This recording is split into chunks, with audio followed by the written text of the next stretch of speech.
Hello, everybody, and welcome back to our author interviews. This is Dr. Rebecca Neimeyer Rens, and she is one of the authors in the Grit and Tenacity, Women Transforming Leadership in Business and Community book. So thank you for joining us, Rebecca. It's exciting to have you here. Yeah, thank you, Kathy, for having me. I really appreciate the opportunity to talk with you and explain a little about who I am and what my chapter means to me. Exactly. And I hope I emphasize the Dr. Rebecca.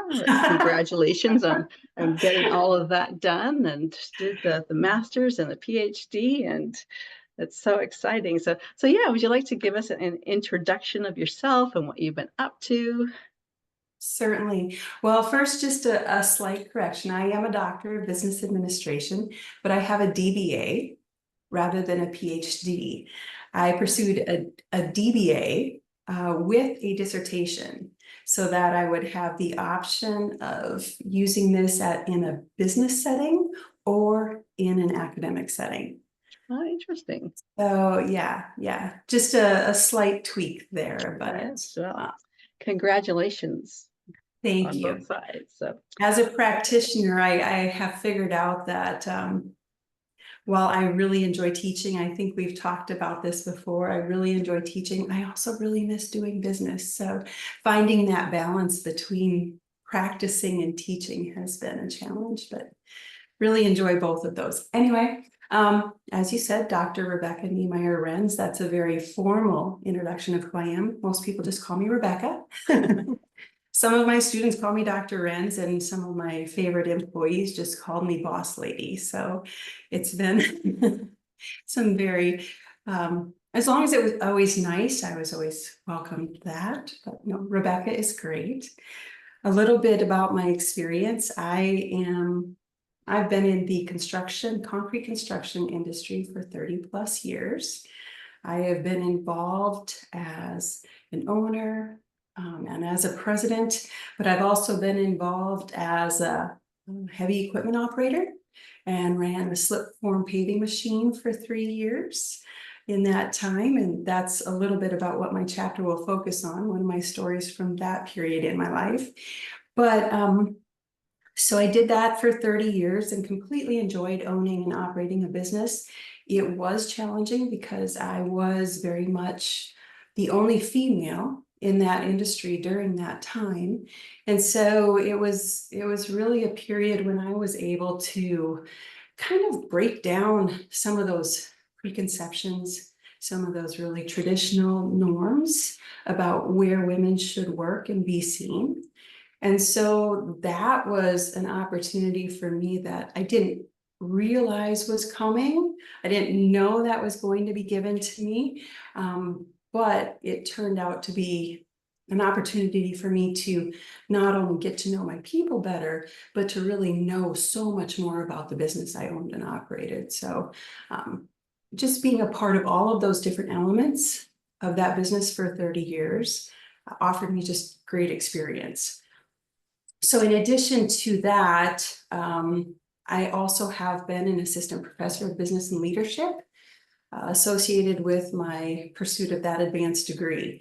I did not pursue my MBA or DBA until I was 50. So those things came a little later in life and really follows along with, well, my mother instilled in me this very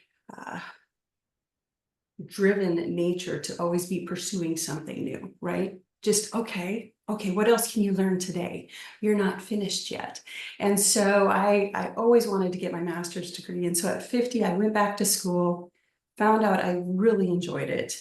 And so found a doctorate program, a doctoral program, and continued and graduated with that about 2 years later. So anyway, that is my academic journey and my experiential journey. I mentioned to you a few minutes ago that we have transitioned again and we have changed geographic location now, and I am in a new city and looking for some new opportunities, but really relying on that business experience I have and now my advanced degree to look for new opportunities.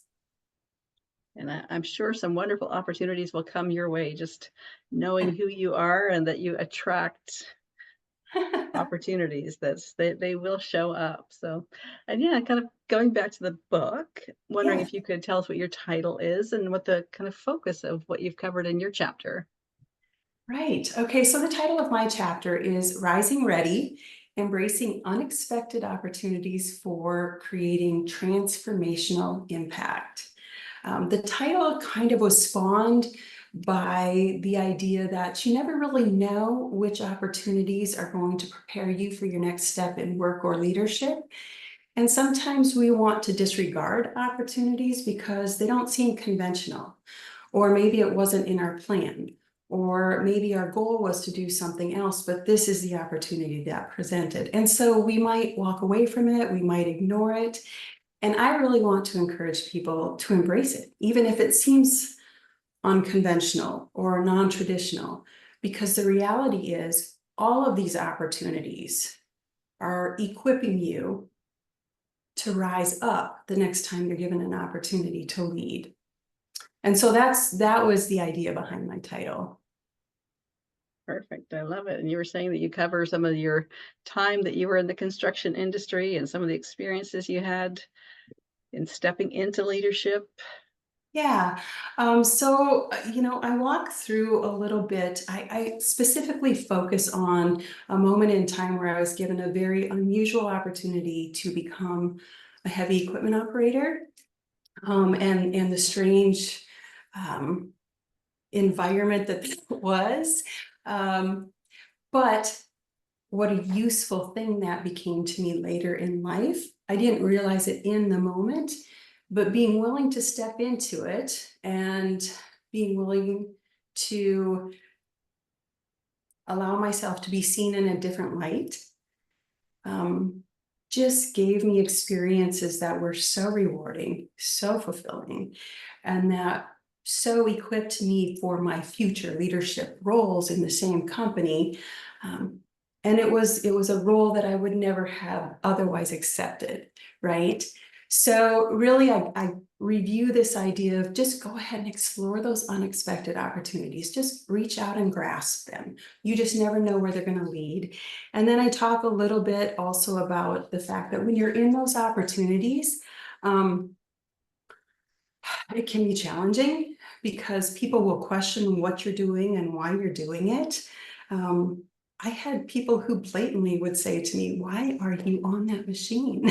And so people will not necessarily understand it, but there will be some who see you and encourage you and support you. And it's always so important to be grateful for those people, right? And to continue building that network around you of people who encourage and support, even if it seems unusual what you're doing. And so, along with that, there will be people who question you. And so, I talk a little bit about the fact that people will challenge, people will question, and people will create issues for you. The best thing you can do is just deal with those issues and move on. You just don't want to hold them close to your heart because they will stop you. They will halt you from moving forward. And so I think it's important that people understand, just deal with those issues and then press forward. And then as I move throughout, a couple of other items that I really wanted to stress was just understanding the value of actually doing the work and working shoulder to shoulder with your people, especially if you're in a leadership position, so that they can see that you care about what they're doing and you can relate to the work that they're going through. And then the last thing is to always continuously be pursuing growth for yourself. I love that. Very good lessons to be sharing with all of the community. So no, thank you very much for that. And when you look at your experience and all these different roles you've had, and now with all of your extra training in business, what is your perspective on how women are transforming leadership in business and community? Yeah. I think that women have their greatest impact when they're able to really be authentic and confident, really true to who they are, not related to what anybody else's opinion of them is or who they should be, but really true to their calling, and then confident in their skills and abilities to move forward. And if you don't have those skills and abilities, courageous enough to pursue that growth and learn those things, right? So I think that women really have great impact when they can confidently pursue who they truly are. I love that. And no, it's just wonderful to hear all these different parts that you have gone through with your career, and especially coming through and actually running a business in a very male-dominated industry. And then, like you say, then being that one up on the big equipment, running that part of the show has just been such an amazing journey you've been on. So if people have heard your story or read your chapter and they would like to get in touch with you and learn more, or see how you can collaborate or overlap, what's the best way for people to connect with you? Absolutely. Well, right now, because we are in transition, the best way to reach out to me is on LinkedIn. And if someone would love to follow me or connect, shoot me a message. I will respond. I would love to hear from them. And as I move forward, I'm really pursuing an opportunity for helping women thrive in non-traditional roles, especially if they're working in a male-saturated industry.